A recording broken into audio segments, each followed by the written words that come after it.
From the Lean Enterprise Institute in Boston, this is the WLEI podcast, where we share stories of people making the world better through lean thinking and practice. For more information about LEI, including how we can help you apply lean thinking, please visit lean.org. Welcome to the WLEI podcast. I'm your host, Matt Savas, and today I'm joined by Art Byrne. Art is a prolific author and business leader, and over the course of our discussion, he shares his decades-long journey with lean transformation. Art has a new book out. It's called The Lean Turnaround Answer Book, 40 Years of Lean Observation, and it's a collection of columns that he wrote for LEI's Lean Post for over a decade under the title Ask Art. In that column, he would answer the lean community's most pressing and common questions. I loved this conversation because Art walks through his history with lean.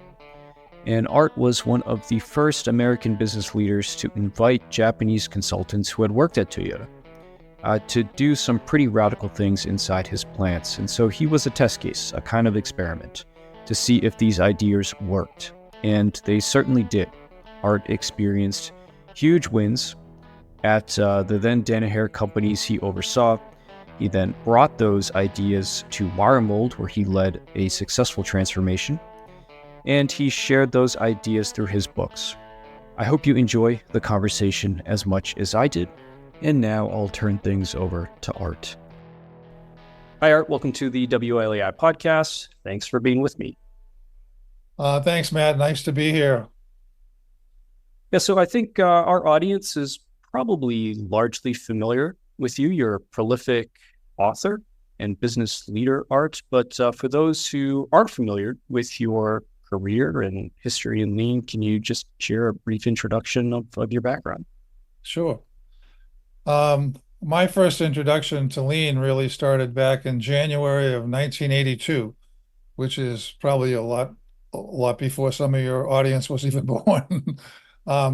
It was my first general manager job at the General Electric company, actually.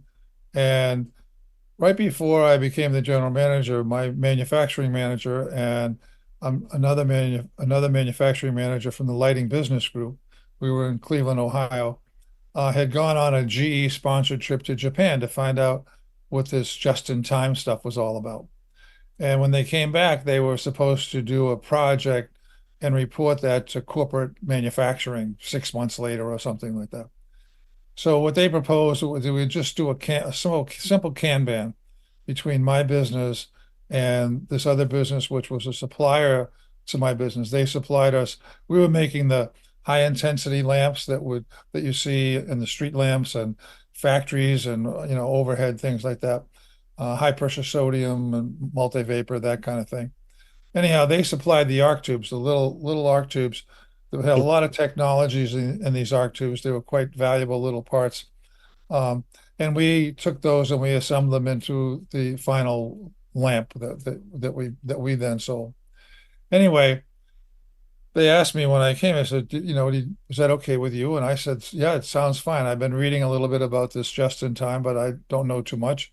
And the general manager of the other business, he agreed as well. So we started off, and what we did was we just bought a little truck, and they were about 45 minutes. Their plant was 45 minutes from mine.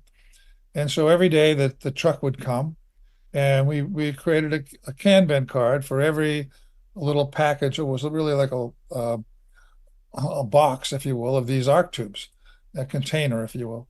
And so every morning that truck would come to our plant, and we'd give them the Kanban cards that we used up the day before. And then the next day they'd come and they'd bring back those arc tubes.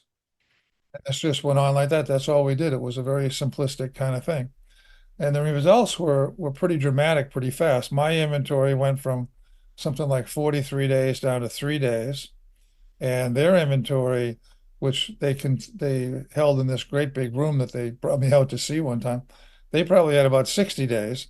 And they went from 60 days to 0, because now the stuff that came out of their furnaces would just go on the truck and come to us, and they'd make what happened to the next Kanban. So, from a GE point of view, maybe we went from 100 days of inventory to 3, but at the time, no one really cared. GE was 100% make the month. And so But we looked at this and said, gee, we got the inventory way down. Nobody was going to give us a pat on the back for that. But look at the other things that happened. Our quality went up, our plant was a lot cleaner, our productivity went up, our people were happier, our customer service was much better, on and on and on. There were all these benefits that we got just from this little Kanban situation that we did. And so I said, well, look, I'm going to learn more about this in any business that I run from now on. I'm going to take this just-in-time approach and learn more about it. And so that's what kind of got me started and interested. And then when I left GE, I went to the Danaher Corporation. I was a group executive there. I had Danaher at the time was about $1 billion in size, and I had 8 of the 13 companies, and there was one other group executive, and he had the other companies, the other 5.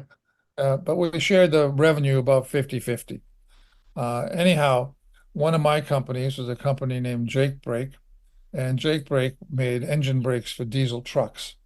And it was really in pretty bad shape. We weren't doing very well. We had lots of inventory, long lead times, you name it, all the typical things. And the guy who ran it, a guy named George Konensaker, and George, it was the only other guy that had any exposure to just in time. He'd worked with John Deere and Rockwell and some of those kind of companies. And so we decided if we're going to fix Jake Brake, I had made him the president of Jake Brake.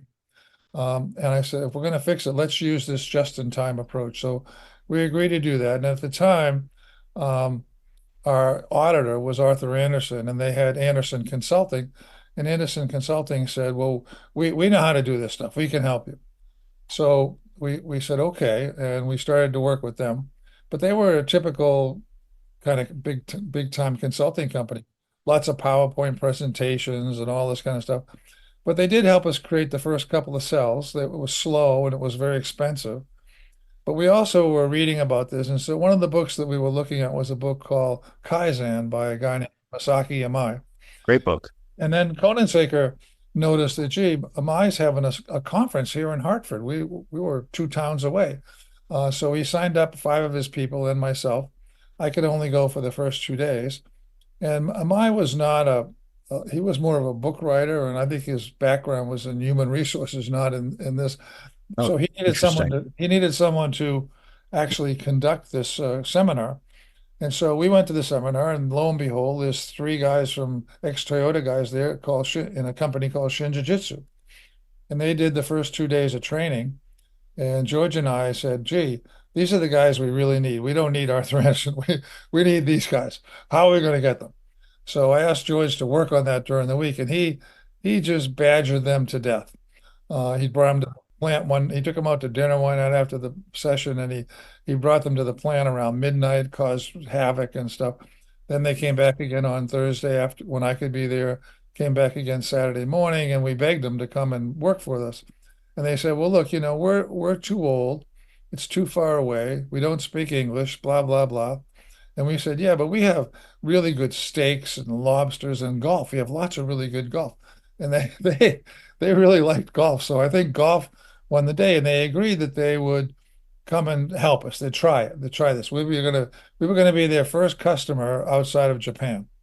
And Well, yeah, I don't mean to interrupt here, Art, but the significance of Shinji Jutsu, those guys worked for, I believe it was primarily tier 1 suppliers, really under Taiichi Ono. right. And so these were guys who had really built the Toyota production system. That's correct. They worked for Ono for I think for about 10 years, and sort of like a Kaizen promotion office. And he had one focused on internally in Toyota, and then externally on the tier 1 suppliers, and that's where they focused. They all came from sort of Toyota subsidiary companies like Toyota Gosei. And so, yeah, they had worked to create this whole thing. In fact, one of the Shinji Jutsu consultants was a guy named Mr. Niwa, and they always told us that Niwa was the one who figured out how to make Kanban work. Ono had the idea, but Niwa was the one who figured it out how to do it. And he worked at a company called Toyota Boshuku, But anyway, um, they agreed to try, and we wound up being their only customer in the United States for like 4 years. And so we set up the whole approach of what do you do when they come, how do you treat them, et cetera. And myself and Conan Saker, et cetera, we made sure that we spent time with them as much as we could, pumping them for information. So if they would arrive like on a Friday night and we'd have play golf with them on Saturday, we'd play golf with them on Sunday. And then during the week, we'd take them out to dinner every night and pump them for more information. Anyway, when they first came, the first week we started down in Clemson, South Carolina. Jake Brake had a sister company called Jacobs Chuck. In fact, the original company was Jacobs Chuck. And then when they started making engine brakes, they created a new division, Jake Brake. And so we started in Jacobs Chuck and we went down. This was in August. It was about 95 degrees out, really hot, no air conditioning in the plant. And so the Japanese Shinji Jutsu shows up and they got jackets and ties and white shirts, and we're in blue jeans and golf shirts. And so we come up with an agenda and we said, all right, we'll give introductions and then we'll give them a 45-minute presentation on drill chucks, how they work and all that. Then we'll take a plant tour. That'll be about an hour and a half. Well, the introductions took a couple minutes. We started the drill chuck presentation and they said, oh, no. We have those in Japan too. What do you want to do next? We said, plant tour. Oh, we love plant tour. Let's go. So out we go. We got about 100 yards into the plant. And Mr. Iwata, the president of Shinji Jutsu, puts up his hand. He says, all right, time out. Let's go back. I said, Mr. Iwata, we just started. He goes, yeah, we have to go back. So we go back in the conference room. He goes up on the board and in big letters, he writes, no good on the board. And then he turns around and he looks at us and he says, look, everything here is no good. What do you want to do about it? So we said, oh, yeah, well, and that's an interesting thing because if you think of most traditional American companies, if they hired a consultant and the first thing he did was to write on the board, everything is no good, what do you want to do? They'd probably throw him out, right? They'd probably say, get out of here. But we understood it was no good and we wanted them to help us. So we said, we'd like to work on industrial chucks. So there were three of them at the time. So Iwata said, okay, Nakao and Takanaka, you go work on the industrial truck. So we put together a team of about 8 of our managers and engineers, and they went off to do that. And Iwata said, I like assembly. I'm going to work on assembly. So myself and the president of Jacobs Chuck, Dennis Claremont, we said, well, let's stick with Mr. Iwata. So we go out to the assembly area. Now we had 4 of these sort of conveyor belt assembly lines, putting together trucks and then put them in boxes and all that. First thing Mr. Iwata says, I hate assembly, I hate conveyor belt assembly lines. Get rid of all those. Oh, okay. So, but then he took us in and out of the office and explained to us why. Why did he hate them? Where was the waste? He could show us all this stuff. So we said, okay, we'll do that. And then in the meantime, the industrial truck team were coming in and out of the office and whispering in Dennis's ear, And so I said, Dennis, what your guys look all upset. What's the matter? He said, yeah, well, the Japanese want to move about 8 pieces of equipment over lunch, and my people are all upset. And I said, well, what did you tell them? He said, well, I told them to go ahead and move them. So I said, all right, after lunch, we'll go out and see what's happening. And so we went out, and there's the 2 Japanese consultants. They got their ties tucked into the white shirts. The sleeves are rolled up. They got pry bars underneath some of these machines that they want to move because they were stuck to the floor with all the oil that had dripped down. And I said, boy, these are my kind of consultants. There's no PowerPoints, no reports, nothing, just do things, right? So by the end of that first day, we had already removed a conveyor belt assembly line, and we had formed the first one-piece flow drill chuck cell for industrial chucks. We couldn't hook it up, of course, because there just wasn't enough time, but we did create it. And they explained to us how it was supposed to work, et cetera. So that was where we started. And then the rest of the week they spent at Jacobs Brake doing roughly the same kind of thing. And so, as we moved along with them, we were just learning so fast how to look at things completely differently, right? How they taught us how to run a Kaizen, how to structure it, how to set it up, et cetera. And they just worked with us on the shop floor all the time. There was no no PowerPoints. In fact, they never gave us any kind of written presentation at all, the whole first 4 years.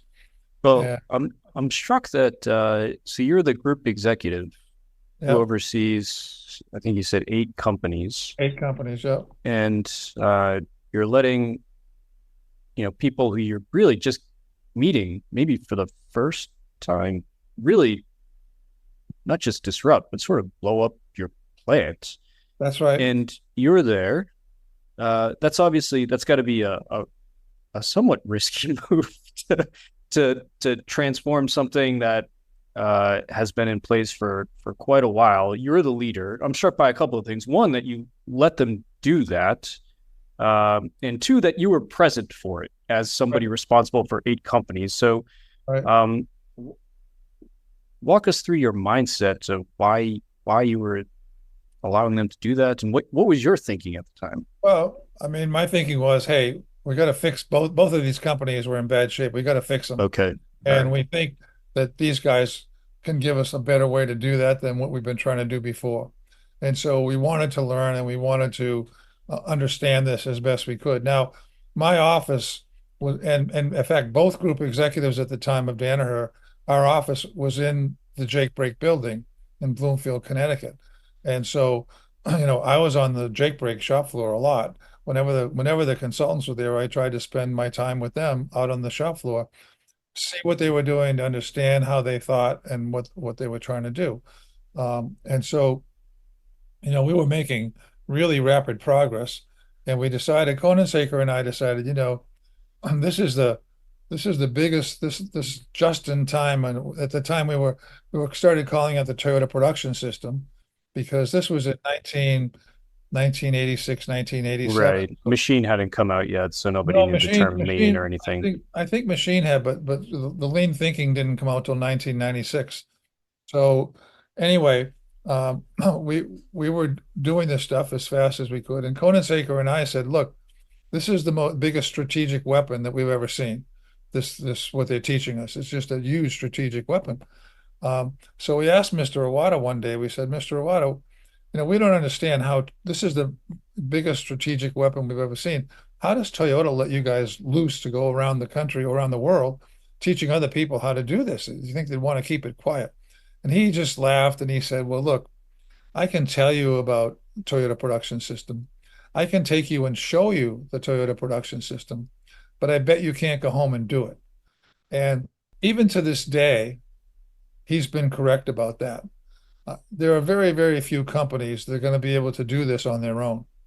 They might do a little here or there or whatever, but they're not going to get very far on their own. You need somebody with the experience that Shinji Jutsu had to help you through it, to push you through it, etc.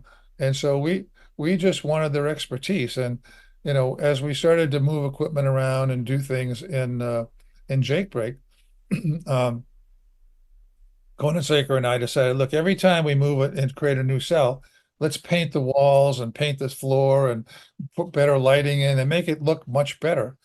Because the place before was like a cave. I mean, it was really dirty. I think we were putting a ton of Speedy Dry on the floor every day so that people wouldn't slip when they walked around with all the oil, because the oil was leaking out of these machines, et cetera. And it was a heavy machining operation. So anyway, of course, as we started to do this, every month we would go down and see the Rails brothers who owned Danaher. They were down in Washington, D.C., and myself and the other group executive, John Cosentino, would fly down once a month and have a meeting with the Rails brothers and tell them how all of our companies were doing. And I was bragging about, oh, that we're doing so great with this lean stuff, et cetera, et cetera.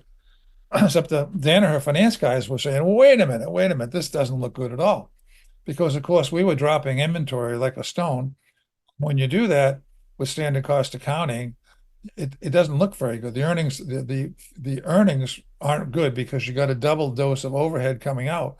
There's no place to put the current overhead because you're reducing things, and all the overhead that had gone into inventory before is going to come out. So it just doesn't look good. So the Rails brothers said, well, wait a minute, we got to come up. We don't like the numbers. We're going to come up and take a look at this. And so we said, oh, this could be a problem. We could be fired. So we decided, look, if we go up in the conference room and talk about numbers when they show up, That's not going to be a good look for us. So the best thing is let's just take them out on the shop floor and show them what we've done and how much space we freed up and things, so they can look at it. And then Konenseikai came up with a brilliant idea. He says, "Yeah, we'll have the UAW give the tour, because Jake Brake was a UAW affiliate, and so at every stop we had the union members do the presentation." And of course, they were very enthusiastic because as we moved to lean and as we created stuff, their jobs became easier. They became simpler. They could understand everything. Where before they might have been making one little component, now they're making a whole product. So we were out on the shop floor for like 2 or 3 hours, and the UAW guys did a fantastic job. So when we got back in the office, we didn't go through the numbers. The Rails brothers just looked at us and said, "How fast can you do this in the rest of Danaher?" And we said, "Oh, I don't know. We'll talk to Shinji Jutsu about it and see." So when we talked to Shinji Jutsu to help us, they said, "No, we won't help you because Jake Brake and Jacob's Chuck are so bad that until we get them looking better, we're just going to focus on that." So now we had a problem. How are we going to get this in the rest of Danaher? So we decided to create something called the Presidents Kaizen. So what we did is we took all 13 presidents and their VPs of operations, and we took them to Japan for a week.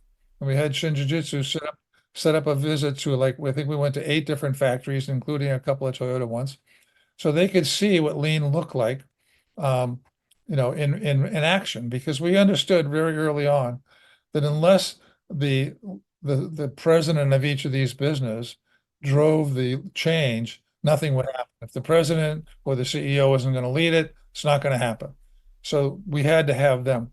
And then when we got back, we said, "All right, you got some little bit of training, I got some exposure. Now, every 6 weeks, we're going to run a President's Kaizen in one of our factories." And my counterpart, Cosentino, he said, "Well, you've got them in Jacob's Brake and you got them in Jacob's Chuck. I don't have them anyplace. So let's run all of these President's Kaizens in my factories." I said, "Okay, that's fair." And we started doing that. And at first, of course, the presidents were complaining, "Why do I have to do this? I'm president of a business, I shouldn't be able to." But after about the second or third President's Kaizen, they cleared their schedules and they didn't want to miss these because they were learning so much so fast as to what could happen, right? I remember we went to one business, and when we first got there, they said, "Well, we're really short of people. We're going to go out and advertise for more people." We said, "Well, wait a minute. Give us the 3-day Kaizen and we'll see." So at the end of 3 days, we had taken whatever the operation was, I forget, and we had gone from using 14 people down to 3 people, and we could do the same output. We said, "Look, you didn't have to go advertise. Here's 11 people that we just freed up in 3 days." And so, the presidents, once they started seeing this kind of stuff, they just said, "I want to be on these presidents' Kaizens." And that's how we started to spread this stuff through Danaher, was through the president's Kaizen. We weren't advertising this or telling anybody outside what we were doing. We were just focusing internally on how do we get better. And having Shinji Jutsu on board was the really key to the whole thing, because I mean they're the guys that created this stuff, and they showed us how to run a Kaizen, how to have a leaders meeting every afternoon, and all that sort of stuff. They showed us how to set it up and how to set stretch goals. In fact, it was probably it was years after we did all this stuff at Danaher that I heard the term A3. I never heard of it. What's A3? Well, once I learned what it was, that was basically the first page of every Kaizen they set up for us, right? Current state, future state, blah, blah, blah, et cetera. That kind of thing they created an A3. Um, but it was really exciting because we were getting such enormous gains every time. Every time we ran a Kaizen, we got these enormous gains. And so, when I left Danaher to become the CEO of the Wiremold company, I just said, "Well, this is absolutely how we're gonna do that." And so I brought Shinji Jutsu with me, and Cosentino had left as well. He went to he was an Otis Elevator, the American part of Otis Elevator. And he brought Shinji Jutsu with him there, and I brought Shinji Jutsu to Wiremold, and that's how Shinji Jutsu kind of spread out throughout the economy, was because of that. But for the first 4 years, we had them exclusively, and we were doing like sort of one Kaizen a month. They came for 1 week a month to help us, and run like 3 or 4 Kaizens at a time. So that was a big plus. Could listen to you walk through the history of this stuff all day. It's fascinating, Art, but you gave a lot to dig into. But something that you mentioned about it was Mr. Iwata, and it's not just you've heard it from other members of Toyota. We can show you how to do TPS, but doing TPS, sustaining TPS is very different. Right. And your career, you walked us through your experience at Danaher, and first you went on to Wiremold and then transforming other companies through private equity. But you've been extremely successful at all of that. And I think people are familiar with your books, the Lean Turnaround Action Guide, and now you have this new book out, the Lean Turnaround Answer book. But what would you say, what are some defining characteristics of companies that are successful at this stuff? Well, I think that first of all, this is something that I think of sort of three things. You have to think of this as your strategy. Okay. You have to lead it from the top, and you have to understand that the thing you're trying to transform is your people, right? Because the people created all the processes that you have now, and now we want to change all those processes. So you have to train and work with your people to get them to see things differently and do that work. And when I say lean is the strategy, you have to see lean as the strategy. I mean that it's sort of the daily work. A lean company and a traditional company, they can have the same strategies, of things like enter new markets, introduce new products, do acquisitions. Those are the same. The difference is that the lean company can execute those much better than the traditional company can, because what we're really trying to do with lean all the time is how do you remove the waste from your current operations so that you can deliver more value to your customers. That's really what's going on. And of course, as you remove waste, every time you remove waste, you shorten the time it takes to do anything. So now you can kind of compete on time, if you will, right? And time is a tremendous competitive weapon.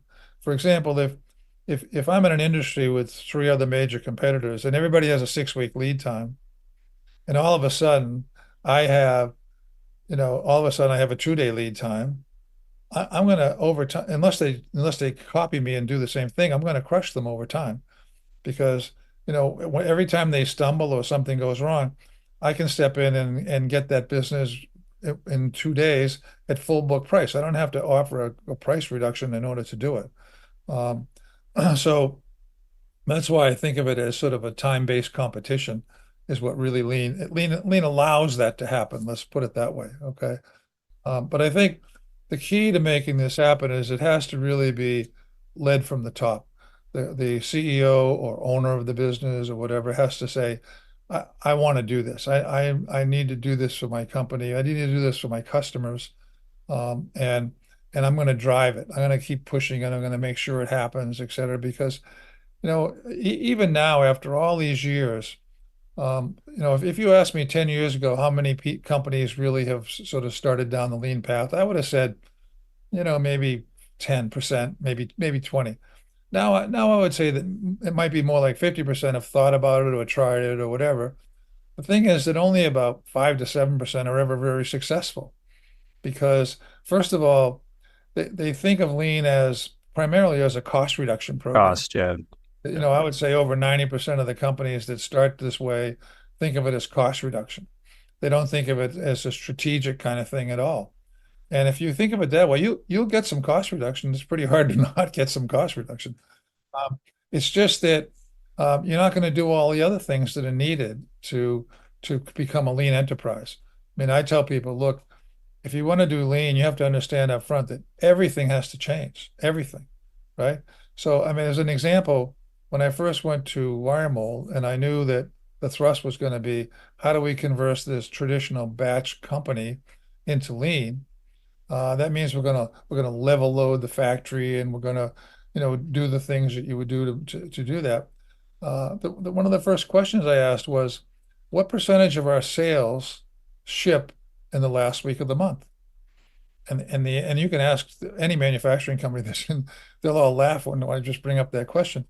And the answer was 50%. So I said, wait a minute. We're going to try and level load the production. And you want me to ship 50% in the last week of the month? Oh yeah, that's what we do. And I said, well, first of all, if I have to gear up to ship 50% in the last week of the month, that means that I'm massively overstaffed the other 3 weeks of the month, right? So that doesn't make any sense. And so we said, well, why is that? Why does that occur? And when we looked into it, the answer was our sales terms. Our sales terms forced our customers, which were mostly electrical distributors in the case of Wiremold, as we were making products for the electrical industry, raceway and fittings, that kind of thing. It forced them to order everything in the last week of the month because it gave them a 2% cash discount if they paid us by the 10th day of the following month. So basically 45-day sales terms, and you get a 2% cash discount. Now, these are guys who make only 2 to 5% margin at the end of the day anyway. So the 2% cash discount, big deal. So I said, well, look, we can't do lean here, and I can't deliver value to these customers if we stay like this. So we got to change the sales terms. But right away, my VP of sales says, but Art, you can't. I said, wait a minute, what do you mean I can't? He said, well, you can't because this isn't just our sales terms. This is the sales terms for the entire electrical industry, electrical distribution industry. And it was, everybody had the same sales terms. The only difference or the advantage that we had is that for some reason, Wiremold had always given a 5% discount instead of 2%. I don't know why, but they always had. So I said, well, look, here's what we're going to do. We're going to give them a pick 'em. They can keep the 2% cash discount and order it like they have been.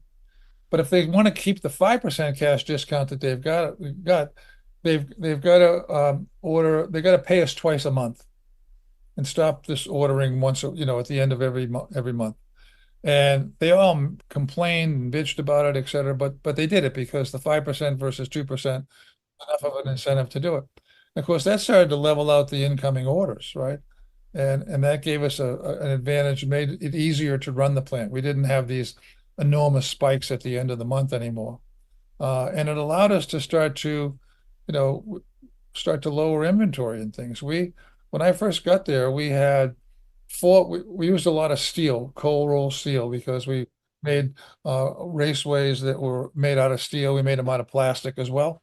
But we had something like 4 months worth of steel in the plant, stacked up in big things. We got that from 4 months down to 2 days. It took us a few months to do that. But think of the gain that you get when something like that happens, right? And that was true in just about all of our raw material and other things that started to happen. But just think of one example on this group while we're still on the subject of lean being somewhat strategic, okay? So let's say that we have an example where a company, there's two companies that compete. Company A is a market share leader, and Company B is maybe the second or third guy. And they all buy their equipment from the same vendor, same speed, same everything. And then they compete using that equipment. Kind of a typical situation in most industries. The only difference is now Company B learns how Company A takes 1 hour to change over the equipment from one product to the next. Company B figures out with no big capital spending how to change this equipment over in 1 minute, right? So then you can ask yourself, well, all right, who has the lowest cost? The guy that changes it in an hour or the guy who changes it in a minute, right? Well, it's pretty obvious the guy who changes it in a minute is going to have lower cost. If for nothing else, he can run the machine for 59 minutes more than the other guy can. And then ask the second question that was, if they each can only afford 1 hour a day to change their machine because of the volume that they're trying to put out, who has the best customer service, right? So Company A with an hour setup and they only can allow 1 hour of changeover a day, he can only make 2 different products a day, right? The one before the setup and the one after. Company B, who can change it in a minute, he can make 61 different products in a day, the one before the setup and then 60 setups. So obviously he's going to have way better customer service. So now all we talked about and all we did was cut setup time. But I have now the lowest cost and the best customer service. I think that's pretty strategic. Most people will say, oh, that's just some manufacturing thing. That's a setup reduction thing. No, no, no. It's very, very strategic. But no one thinks that way. No Well, one understands that. if you if you look at the top of the TPS house, it's lowest cost, highest quality, shortest lead time. And the highest quality, shortest lead time, those are value advantages from a company perspective. Absolutely. And if you have faster delivery, higher on-time delivery, and better quality, you can actually charge a higher price. Yep. And you have lower cost. And so your margin should grow pretty dramatically if you're doing this successfully.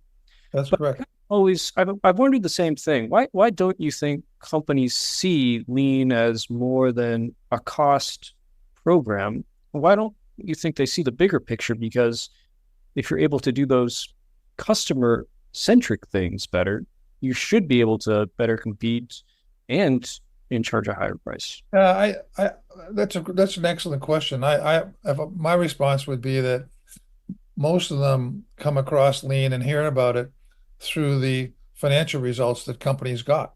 And they translate that into, oh boy, I can really cut my costs if I use this stuff. They don't change what the sales force is doing. They don't change any of their internal computer systems. They don't change anything. They just say, okay, factory, you go out and cut costs, and so that's what they think of, is cost reduction.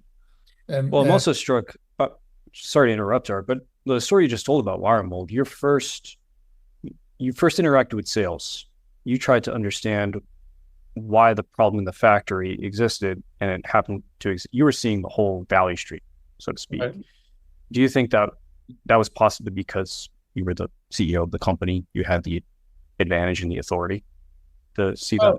Yeah, to some extent, although the advantage I had was all of the things that I learned working with Shinji Jutsu at Danaher, right? And I understood what could happen. I mean, one example is when I first got there, I went out on the shop floor. We had a lot of different kinds of equipment, one of which was we had a bunch of rolling mills.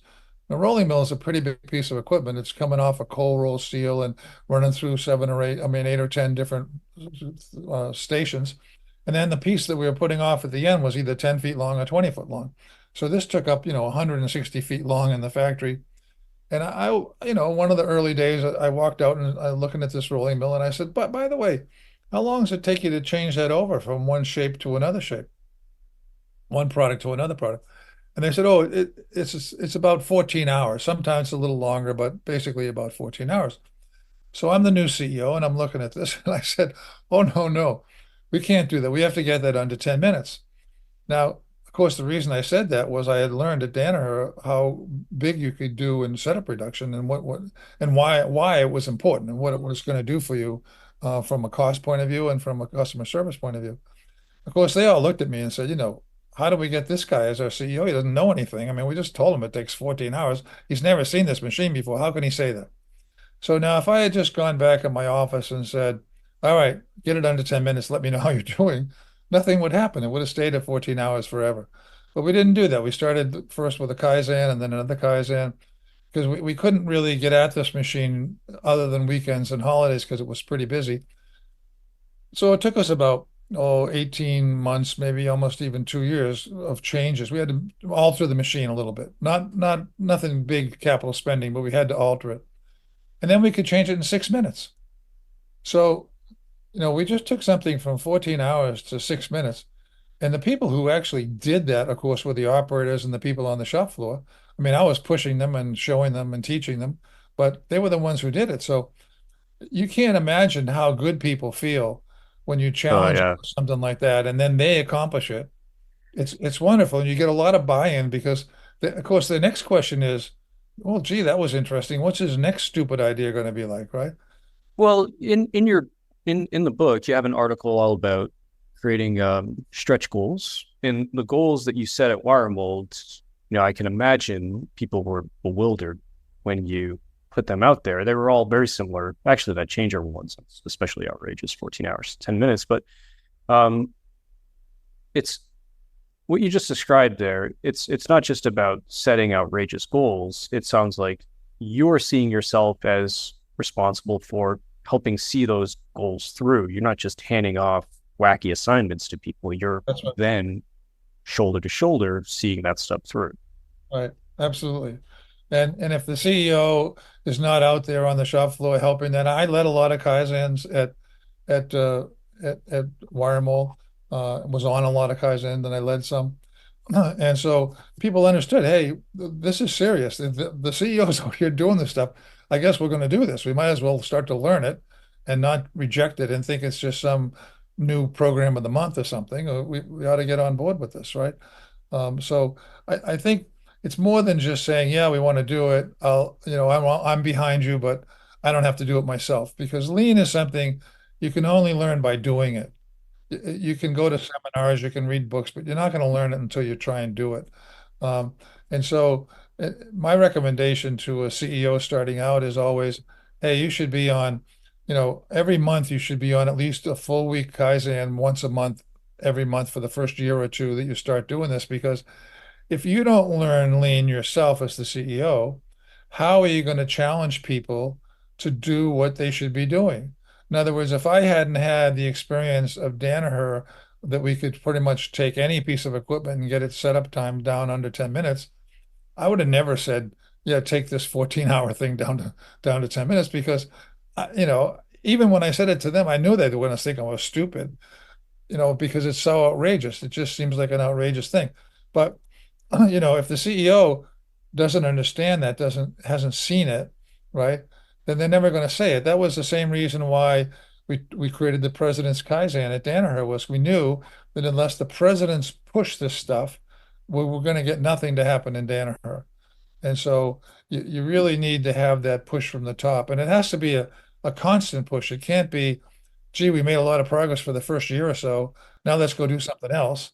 And you see that in a lot of companies. They first they're going to do this lean stuff, and then they're going to do some Kaizen. Now they're going to do switch and go. They're now going to do everything with A3, and then they're going to go to this, and now they're all talking about AI or something like that. No, no, no. I mean, we used to preach to people, look, focus on your processes, not your results. And if you think of the way most companies are organized, they're organized based on, make the month. I mean, that's what I saw at GE when I worked at GE, was make the month. And so how does that work? Well, at the end of every month, the finance department closes the books. It takes them like 3 months. And then you have a big presentation and a thing going over those numbers to see what happened. But it already happened. I mean, it happened 3 weeks ago. So you can't do anything about it now. What's the point of having to spend in 3 or 4 days going through all these numbers? Because if you don't change the processes, the results next month and the month after and the month after, they're going to be the same. You might make little changes here and there or whatever, but you're not going to change anything fundamentally. And so you have to really learn to focus on the processes, not the results. And if you can do that, you're going to start to see big change. But that's a very hard thing for most CEOs to do. We have there's an article or two in the new book, the Lean Turnaround Answer book, that focuses right on that. How do you deal with that issue? What happens when standard cost accounting meets tack time, right? What happens when lean meets make the month? We have another article on what happens when lean meets make the month. They're not compatible at all, really. And well, you in one of your articles, you say, yeah, they're not just incompatible, but you really just can't do standard cost accounting because of the reasons you mentioned earlier. You're actually incentivized to overproduce, you get the advantage of capitalizing costs of the balance sheet, and you can avoid the expense that month, push it to a following month, and then artificially inflate profits. So what do you do about that? How do you reconcile the way companies account for their business with this way of working?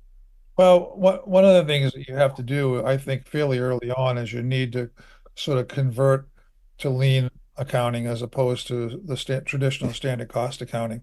We at Wiremold, of course, we entertained a lot of companies that wanted to come and see what we were doing, and a lot of them would go home and try and implement lean.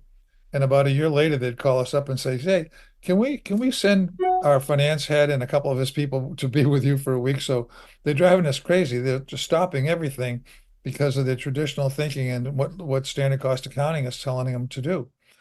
So yeah, we did that, and we helped a lot of them.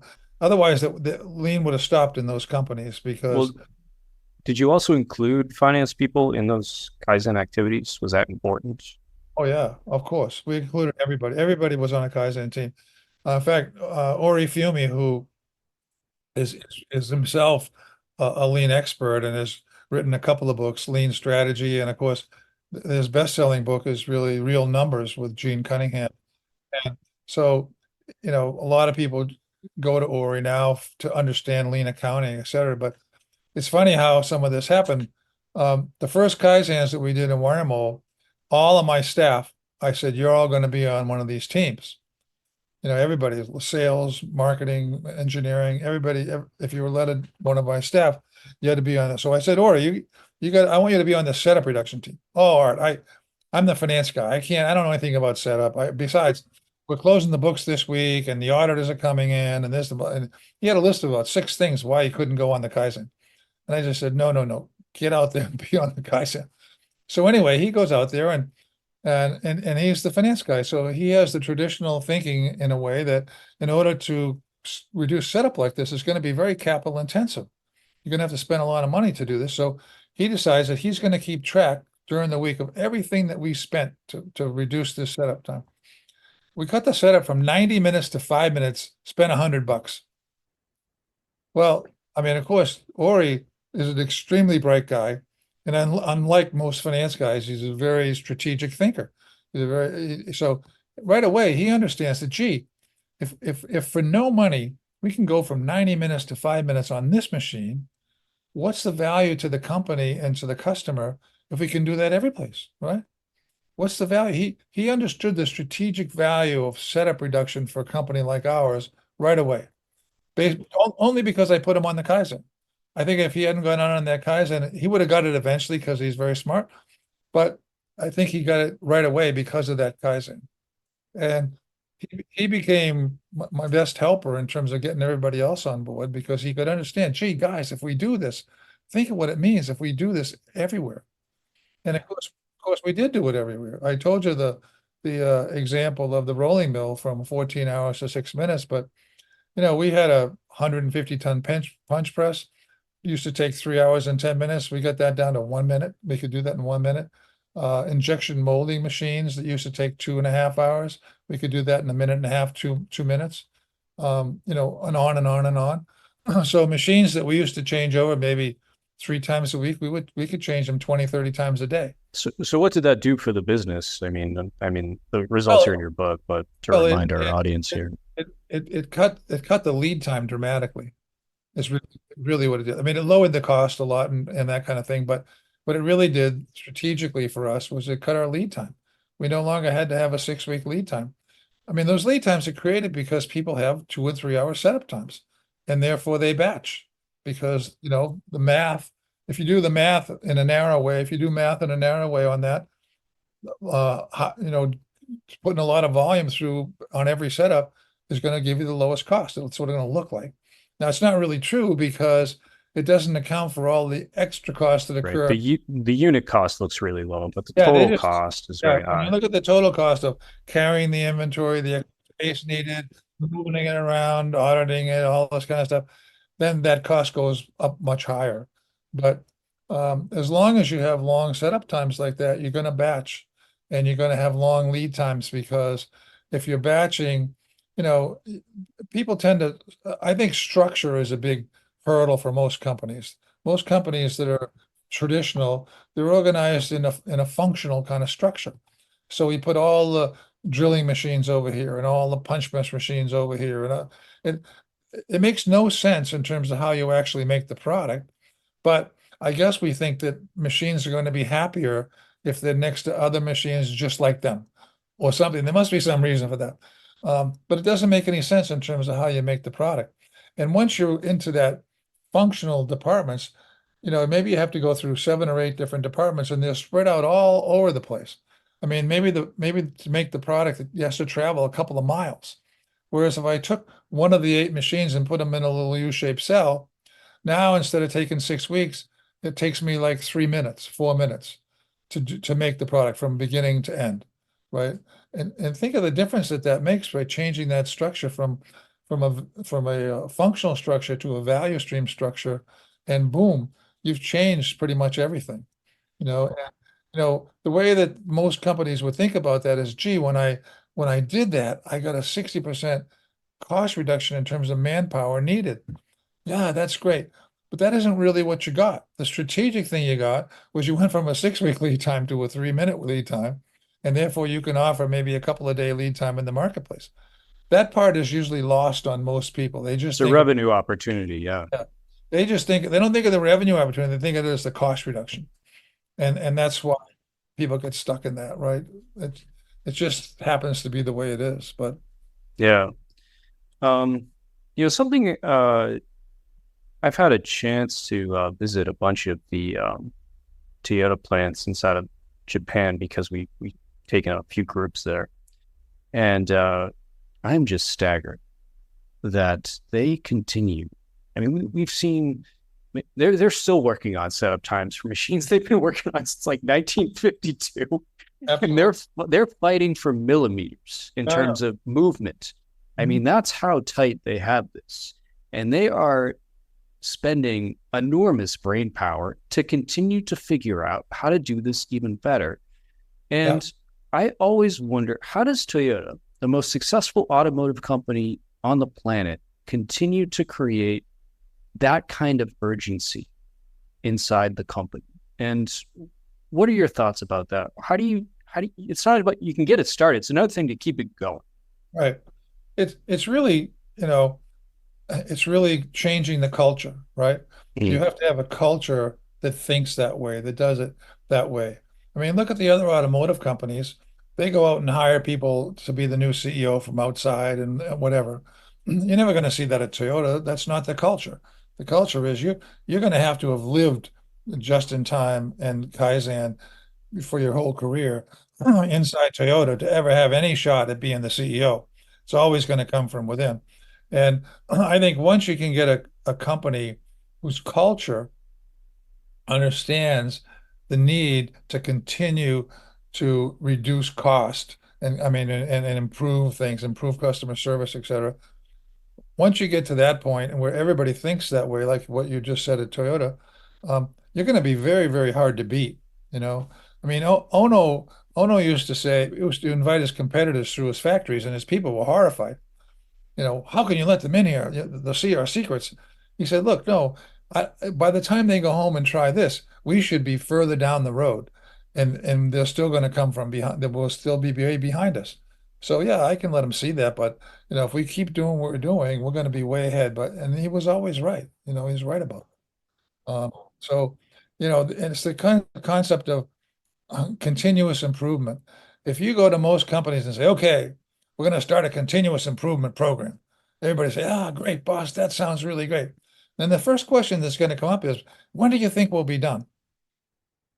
Right? Because certainly from a Western point of view, we think of things in terms of when do I get to the absolute best that I can, right?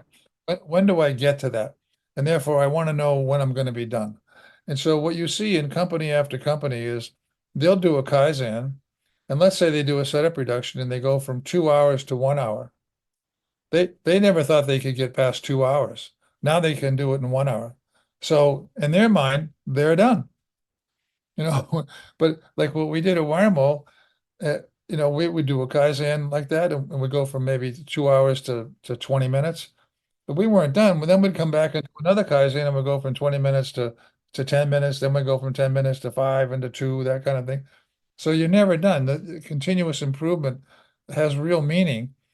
most companies can't deal with that. They can't deal with the continuous part of it.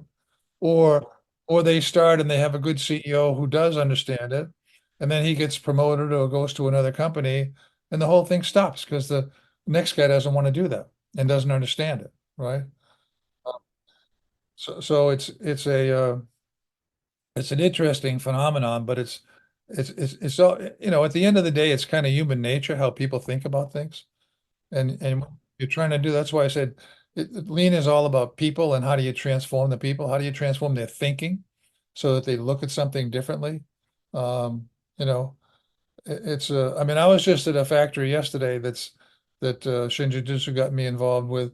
They're making helmets for the military and for forest fighters and different things like that. Different kinds of commercial and military helmets. All batch. They think in terms of batch completely. So, when someone like me walks around with them and I'm pointing things out left and right and left, they just don't think that way. And, even as they've started lean, they've started to create one piece flow within functional departments, not across the whole product line, not that way. So creating the thinking and creating the culture, that's why you see Toyota, they'll work on this forever. And we had, for example, in Wiremold, we cut our setup time on injection molding machines from about 2.5 hours to, like I told you, about a minute or 2 minutes to do it. And so Nakao looks at this and he says, "Oh, no good. Now, next step, I want." I said, "Wait a minute. We went from 2.5 hours to a minute." He says, "No, no. I want you to be able to make the changeover from the time the molding machine pulls back and brings the next shot in. I want the next shot to go into a new mold." Amazing. Yeah. So that's probably, I don't know, 20, 30 seconds, something like that. It was. Now we understood how to do that. We didn't quite ever get around to it because we had other things that we could take from 2 hours to 1 minute before we started going from 1 minute to 20 or 30 seconds. But that's the mentality, right? The mentality is, okay, you're never done. Now you did that. Let's do this next thing. And seeing it, one of my Danaher companies, a company called Holocron, we made bolts, just regular bolts. And setup it was done on cold heading machines. And the setup time on a cold heading machine was a couple of hours, maybe 2 or 3 hours.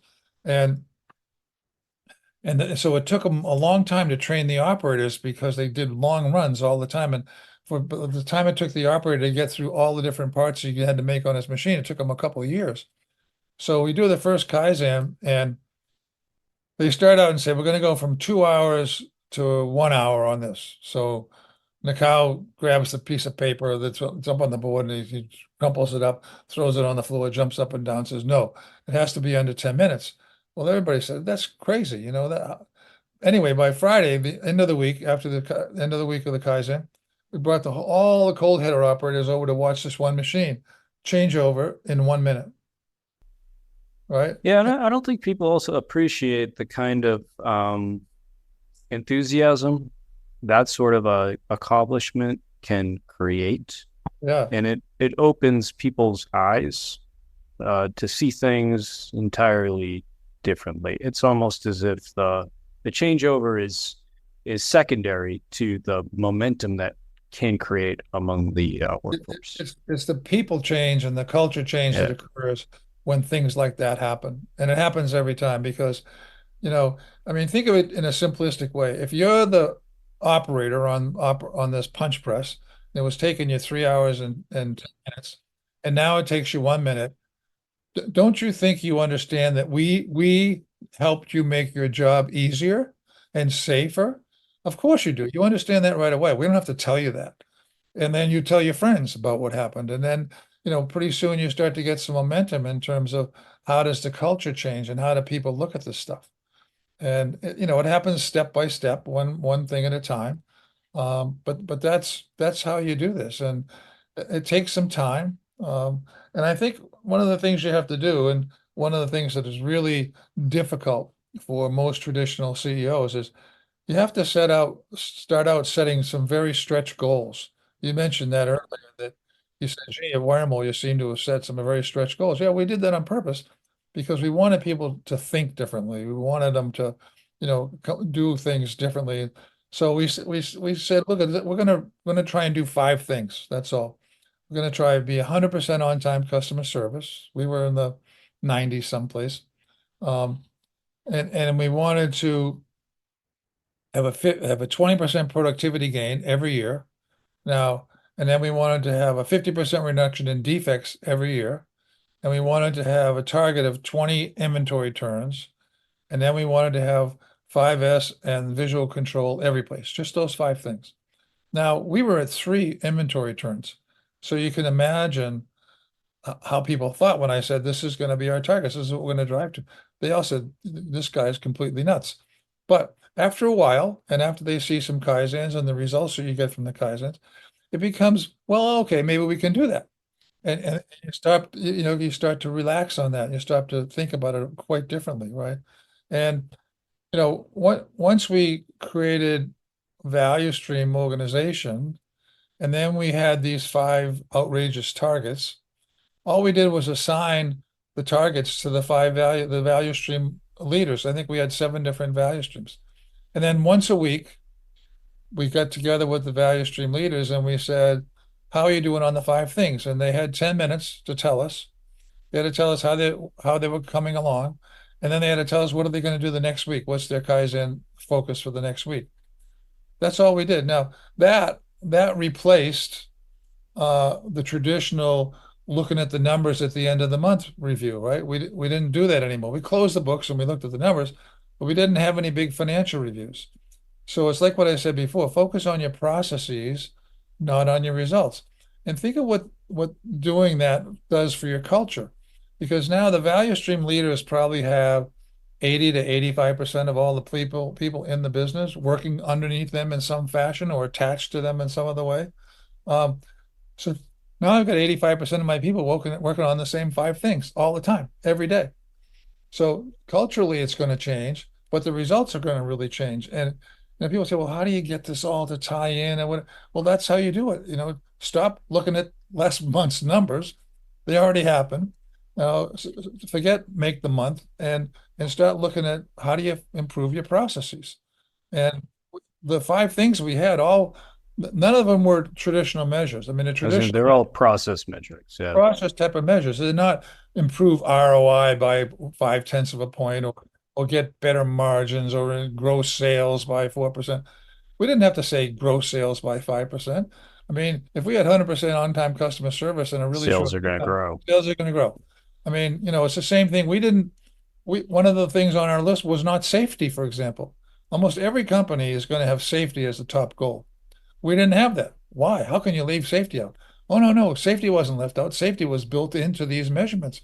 Because think of it, if I can reduce setup time, if I can have that kind of productivity, if I can increase inventory turns like that, it's going to get much, much safer. Just reducing the inventory is going to give a big safety gain. And for example, going from traditional batching to one-piece flow, my experience, you get a 10-fold improvement in quality by just doing that, by setting up a one-piece flow cell.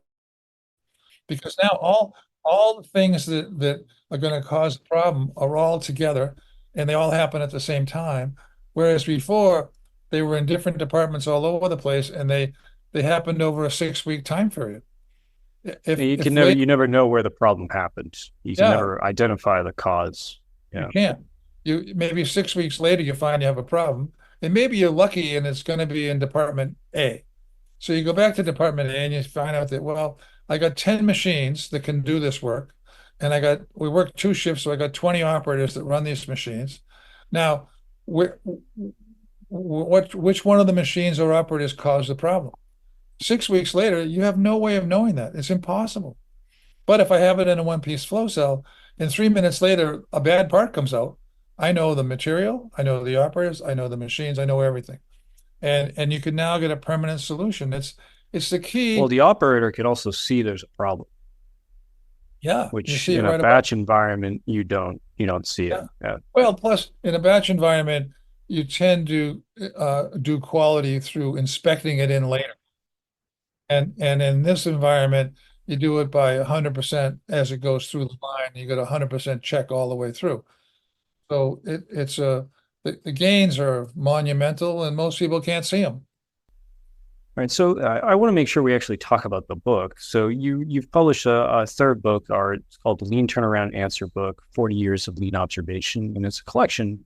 You were very generous over the years with LEI. You wrote 100 columns. You had a column called Ask Art, where people would ask you questions, and you would thoughtfully answer them. And this book is a collection of those articles organized in a really practical manner. But why did you decide to write this book, and what are you hoping people get out of it? Yeah, well, if you go back to the first book I wrote, which was just called The Lean Turnaround, that was really aimed at kind of upper management and what's lean all about. Why is it important? And I did that because the way we learn was going to visit other companies and learning from other people. And I thought, gee, I've learned a whole lot over all these years. I'd like to pass on some of my knowledge, and I'd like to see more people going down this path because it's going to help everybody. It helps our overall economy. It helps keep people's jobs and all that kind of thing. So that book was received pretty well, and it led to a question. Well, gee, really liked your book, but how do you really do this stuff, So I said, well, how am I gonna do that? So the second book, the Lean Turnaround Action Guide, which is kind of a funny title, I always thought, but basically that's a case study. It's a case study of a lean conversion. So we created a company. We had 5 years of history and financial numbers, and then we bought the company, and then we went step by step. How do you convert it? And the management team could talk back to you, and you had to answer their questions. So we tried to deal with all the things that are going to typically come up in a conversion. And that book went pretty well, but of course it generated more questions. And so LEI was very helpful to me and very generous in taking my articles over about eight years, a little bit more than that.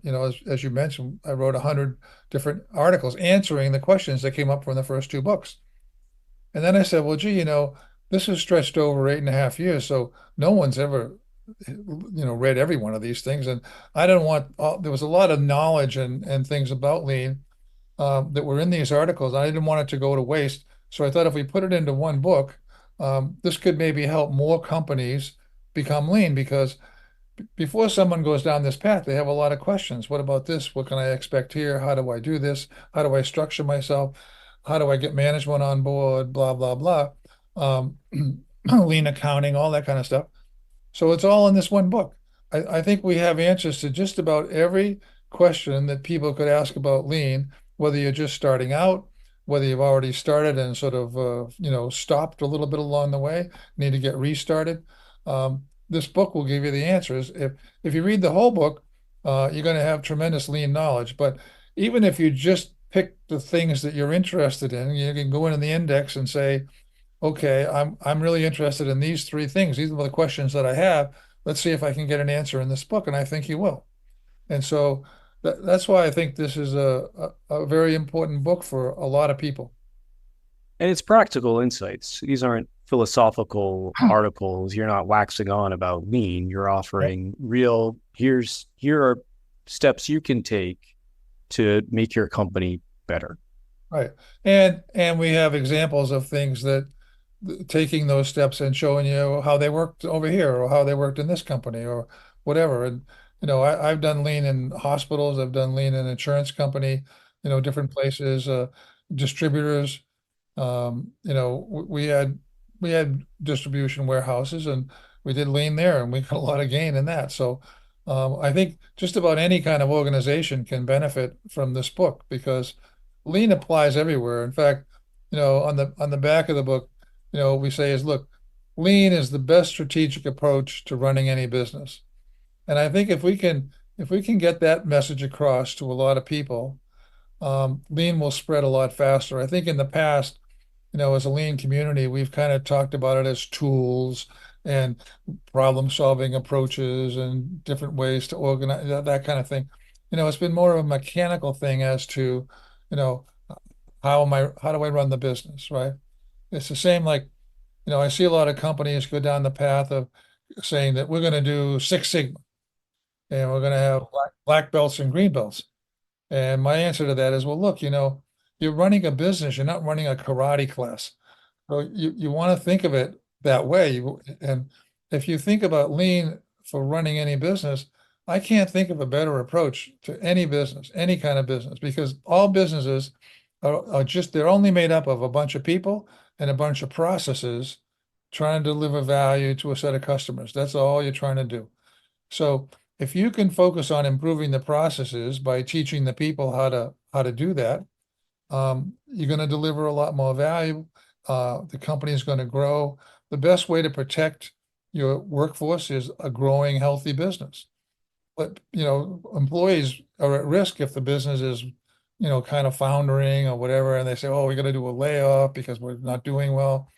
In a growing, healthy business, no one's thinking about a layoff. They're thinking about how do I keep growing, and maybe I have to add a couple people. 'Cause I always, my first job, general manager job at GE, 1982 was a recession year. At GE was all about make the month. So right away, I find myself every month we're looking at how do we cut headcount? How do we, it was all about headcount, how do we do this? And it dawned on me, I said, I'm responsible for all these people that work for me. They have families and they have mortgages and they have car payments and different things like that. So when I started thinking about laying off people, it made me feel really bad. I said, I don't want to do this. I mean, we had to. That was the way it was going to work in GE, and even to save the business, sometimes if it's a big recession, sometimes you have to do that kind of thing. But I always think that the management has a couple of obligations, like three different obligations to its people, right? One is to protect their jobs and make sure that their jobs are going to be secure. The second thing is you should be giving them additional skills, training them and giving them better skills. So for example, if it used to be one man, one machine, and we create a cell, now that operator has to run 8 machines. We've increased that person's skill. They now can say, if they went outside for a job, they say, I can run all these machines. And the third thing I think is an obligation of management is give them a chance to share in the wealth. They're going to create the wealth for you if you teach them how to think and do things differently. Give them a chance to share in that. At Wiremold, we had a profit sharing plan that allowed people to share on a short-term basis. And then we convinced everybody to be in, just about everybody, 90%, to be in our 401k plan. And we would match their 401k contributions with Wiremold stock, even though we were not a public company, but we did value the stock every year. So we had an ability to do that. And the really nice thing was, not only did people do well on the profit sharing as we went along, but when we finally sold the company, the number one shareholder were those employees in the 401k plan. So they created the value, and they got the number one share of the wealth that was created. I always thought that was the way it should be. That was just the way things should be. That management needs to think that way, right? Protect the jobs, increase the skill, and give them a shot at making, sharing in the gains. If you do that and you think that way, lean is what's going to allow you to do that. Well, Art, I think that's a great place to end it. Those 3 key lessons for management. Thanks for joining me here on the podcast. And again, the book is The Lean Turnaround Answer Book, 40 Years Lean Observation. Tons of insight from you, Art. And thanks for writing it. And thanks for joining me here on the podcast.